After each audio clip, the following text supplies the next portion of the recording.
हरे कृष्णा, राधे राधे। आपका आपके चैनल हर शरणम में हार्दिक अभिनंदन है मित्रों।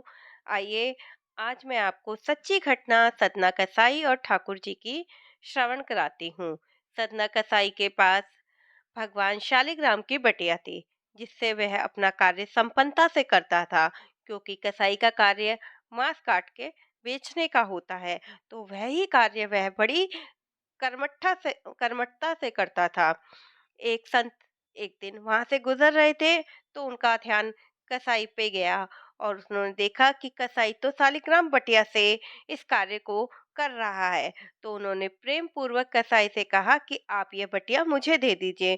तो कसाई ने बड़ी प्रीति पूर्वक वह बटिया उस संत को प्रदान कर दी और वह संत उसे अपनी कुटिया में ले गए और उन्हें गंगा जल से पवित्रता से स्नान करा के पूजा अर्चना करने लग गए।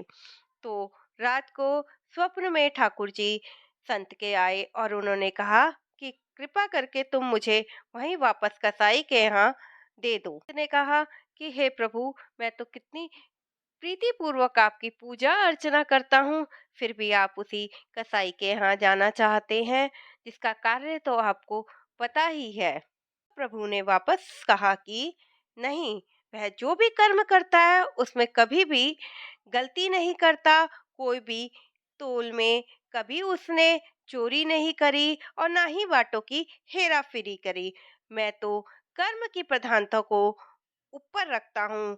जो जैसा कर्म करता है उसे उसी प्रकार के दुखों को काटना और भोगना पड़ता है। कर्म की ही प्रधानता सर्वोपरि है। तब उस संत ने ठाकुर जी की आज्ञा पाकर फिर से वापस सदना कसाई को वह शालिग्राम बटिया प्रदान कर दी। कसाई ने फिर से शालिग्राम बटिया से वही कार्य को निष्ठापूर्वक करना प्रारंभ कर दिया।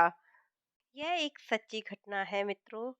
तो प्रभु कर्म के प्रधानता को सर्वोपरि मानते हैं। कर्म ही हमारे अच्छी अच्छाई और बुराई का प्रतीक है। इसलिए अच्छे कर्म कीजिए और अपने कार्य को संपन्नता से कीजिए। अगर आपको यह कथा पसंद आई है तो आप इसे लाइक करें, शेयर करें, सब्सक्राइब करें। आगे अपने फ्रेंड सर्कल में। जय श्री कृष्णा मित्रों। राधे राधे।